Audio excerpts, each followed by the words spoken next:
안녕하십니까. 콘스탄트 김의 티스와 함께 돈 버는 아카데미. 이번 시간에는 돈 버는 상속, 비거주자는 상속세를 어떻게 낼까요?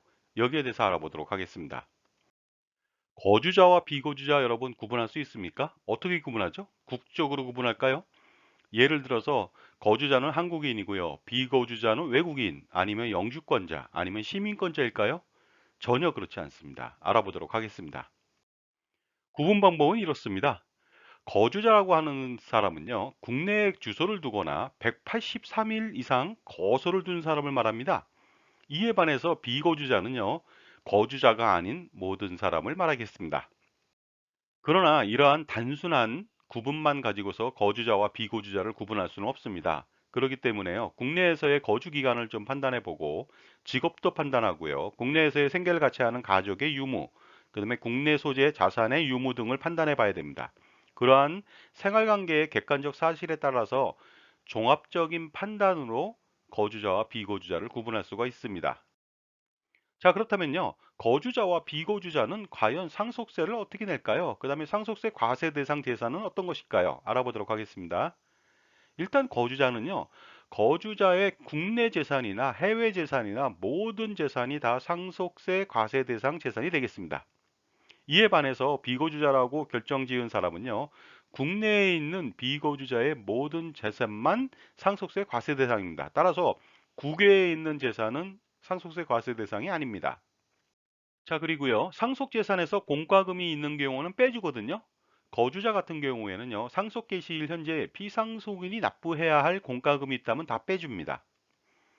이에 반해서 비거주자는요, 국내 소재 상속재산에 대한 공과금, 아니면 국내 사업장을 하고 있는데 국내 사업장에 사업상 빚어진 공과금만 빼줍니다. 그러니까 해외에서 비롯된 공과금은 빼주지 않는다는 뜻이 되겠습니다. 당연하죠.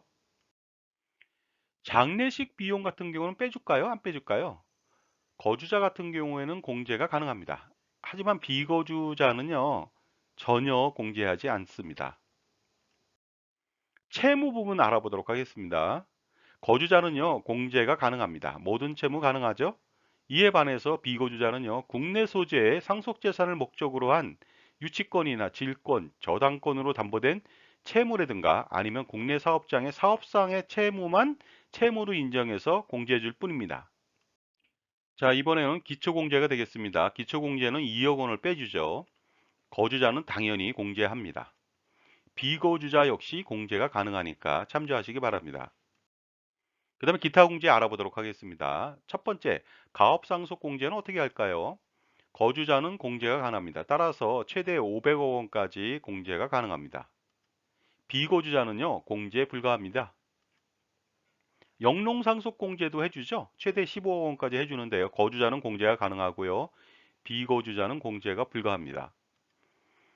기타 인적 공제 있잖아요. 뭐 연로자 공제라든가 이런 부분들. 당연히 거주자는 공제가 가능하고요. 비거주자는 공제가 불가능합니다.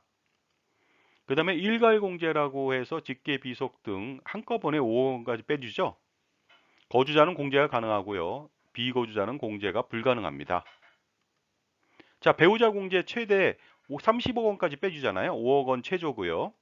거주자는 공제가 가능한데 반해 비거주자는 공제가 불가능합니다. 자, 계속해서 기타 공제 알아보도록 하겠습니다. 순금융재산 공제 알아볼까요? 금융재산에 예치된 재산에 대해서는요, 20%를 빼주는데 최대 한도는 2억 원이 되겠습니다. 따라서 10억 원 이상 예치했다면 2억 원까지 공제 혜택이 있죠. 거주자는 공제가 가능합니다. 이에 반해서 비거주자는 공제 불가능하죠. 재손실 상속 공제라는 것도 있죠. 상속 재산을 받았는데 예를 들어서 집이 파손됐다. 뭐 홍수나 기타 등등으로 그랬을 때 그 부분만큼은 공제를 해주는데요. 거주자는 공제가 가능합니다. 이에 반해서 비거주자는요, 공제 불가능합니다. 동거주택 상속 공제는요, 주택의 가액의 100% 6억 원까지 공제해 주잖아요. 조건이 맞는다면 거주자는 공제해 주고요. 비거주자는 공제해 주지 않습니다. 자, 그 다음에 감정평가 수수료도 공제해 주나요? 거주자는 공제해 주는데요. 놀랍게도 비거주자도 공제가 가능합니다. 따라서 전체적으로 보면요, 기초공제하고 감정평가 수수료는 비거주자도 공제가 가능하다는 것을 알 수가 있습니다. 왜 이렇게 비거주자는 공제를 안 해줄까요? 그것은 이것 때문입니다. 비거주자는 국외 재산에 대해서 재반 공제를 또 받을 수 있기 때문에 국내에서 공제를 해준다면 중복 공제이기 때문에 여기에 대해서 제한을 두는 것입니다. 자, 상속세 납부 기한도 알아봐야 되겠죠?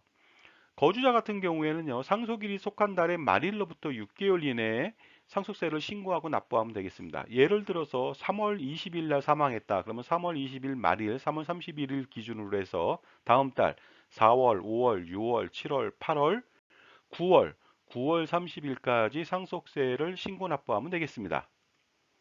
이에 반해서 비거주자는요, 상속일이 속한 달의 말일로부터 9개월 이내죠. 그러니까 거주자가 9월 달까지라면 10월, 11월, 12월, 12월 31일까지 신고 납부하면 되겠습니다. 자, 그렇다면요, 거주자, 비거주자, 어떻게 하면 효과적으로 상속세를 줄일 수 있을까요? 거주자가 비거주자로 변환해서, 변경해서 절세할 수 있는 방안도 있지 않을까요? 예를 들어서 이민을 간다는 거죠. 증여세나 상속세가 없는 캐나다 같은 경우에 그런 나라로 이민을 간다면 어떻게 될까요? 물론 상속세와 증여세는 없을 수 있습니다. 하지만 국내에서 재산을 처분해야 되겠죠. 이랬을 때 양도세 등 여러 가지 세금들이 있겠죠. 이런 부분들하고 그 다음에 또 이민 가서 생활했을 때 여러 가지 불편한 점도 있고 각종 재반 비용이 들 수도 있습니다. 그렇기 때문에 전체적인 것을 판단해서 고려해서 반드시 결정해야 될 것 같습니다. 자, 지금까지 비거주자, 거주자 구분 방법에 대해서 알아봤고요. 그 다음에 비거주자의 상속재산에 대해서 어떻게 상속재산을 매기는지에 대해서 알아봤습니다. 감사합니다.